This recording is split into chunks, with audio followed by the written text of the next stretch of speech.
Good morning. I'm here at the American Heart Association TV. My name is Prabhakaran Dorairaj. I'm a cardiologist and an epidemiologist from India. I'm here to talk to Dr. Guang Ning, who presented his BPROAD study as a late-breaking session in the main event today morning. Welcome, Dr. Ning.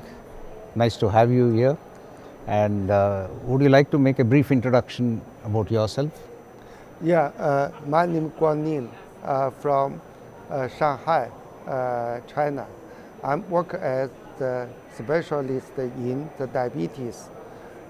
We organize the one clinical trial, the BPROAD. We want to understand what is the target for systolic blood pressure in type 2 diabetes. For this, we do this study in China. Right. Today, we report the major results in the AHA scientific session.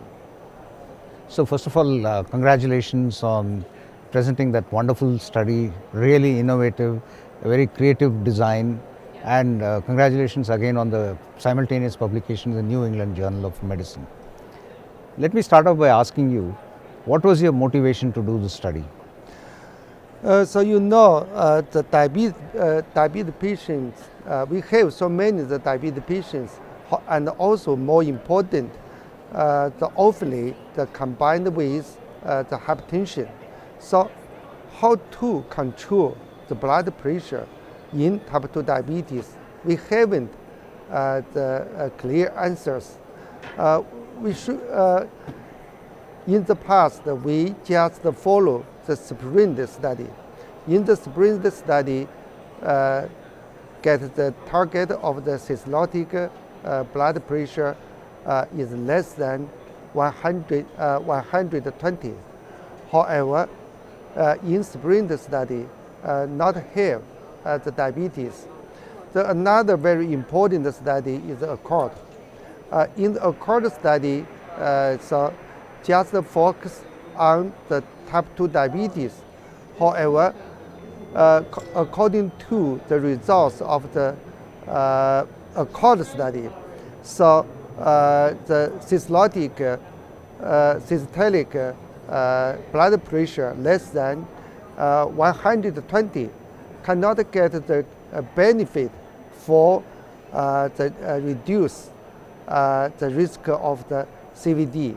For this is the confused the results, conflictive the results. For this, how to make it clear to get the target for systolic the blood pressure in type 2 diabetes become the very important the questions. For this, we do BPROAD study in China. Right. What you are saying is that there was a definite equipoise despite massive studies like the ACCORD, the ADVANCE, the several meta-analysis, and there was not a clear-cut consensus as to how low we need to go in terms of blood pressure control among patients with type 2 diabetes. So that's what motivated you to do this study. Yeah. And in addition, I want to say that recently the NCD Risk Factor Collaboration has published a study which shows that almost 828 million people in the world have diabetes. It's a huge problem. But also hypertension control is also a major issue. I call hypertension as a disease of three paradoxes. It's very easy to diagnose, but the awareness rates are very poor. It's easy to treat, but the treatment rates are abysmal. Simple drugs are available, but control to targets are not there. And in that direction, your study is a good example of what can be done. Can you elaborate a little bit more on your study, some key results and key findings from your study? For our study, I think it's key, the finding is very simple.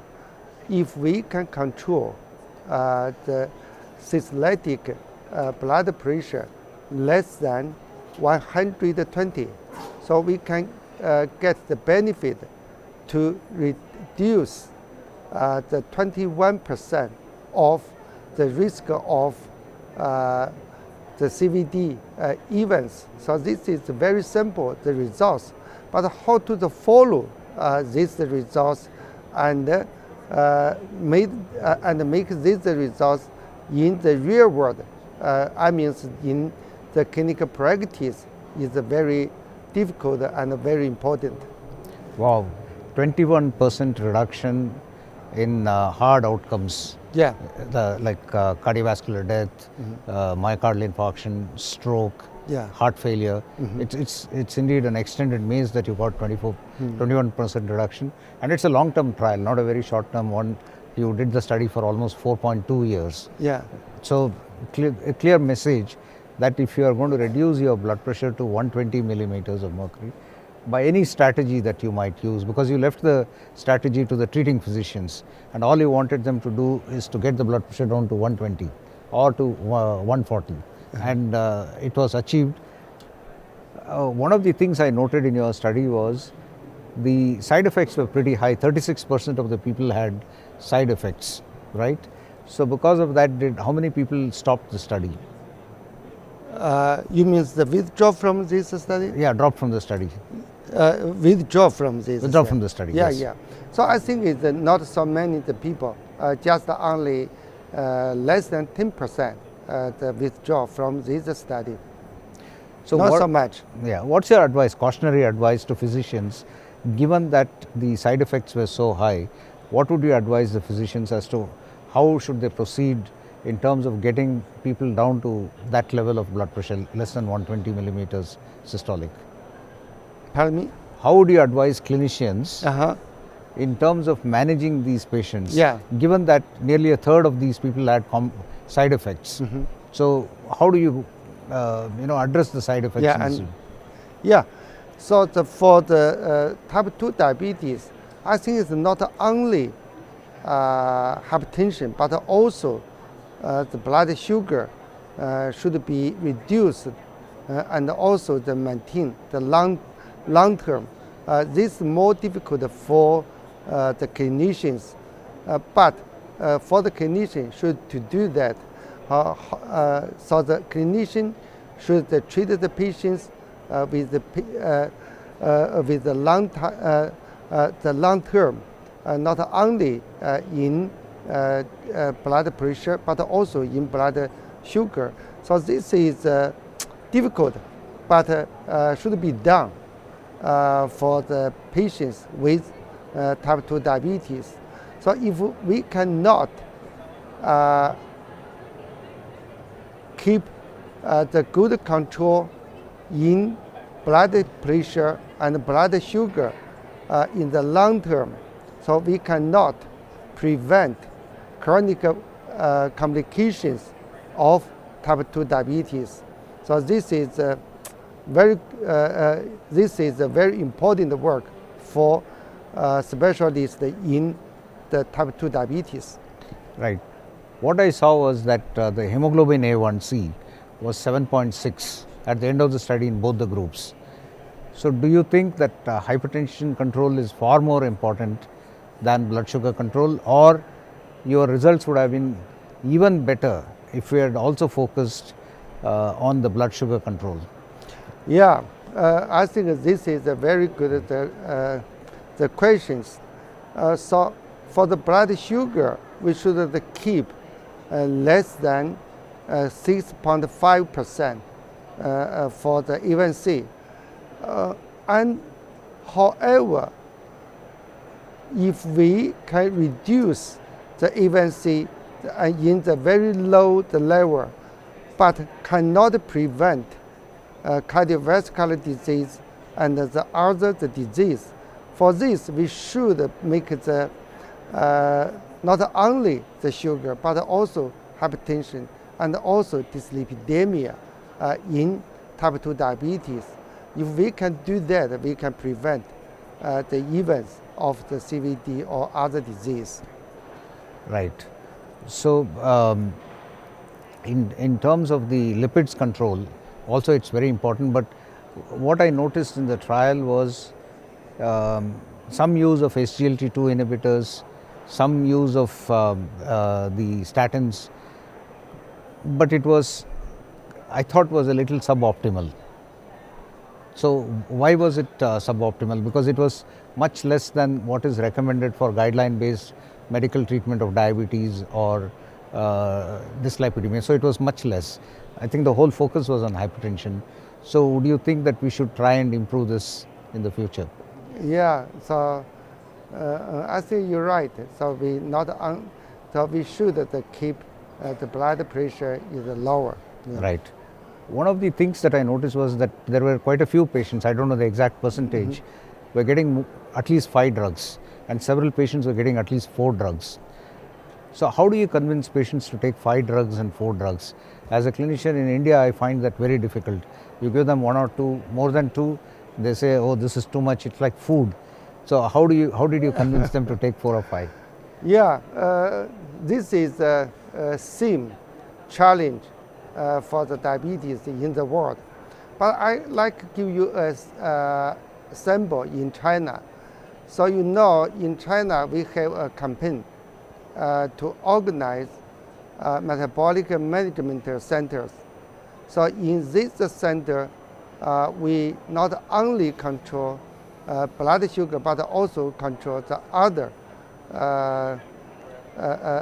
metabolic diseases such as the hypertension, dyslipidemia.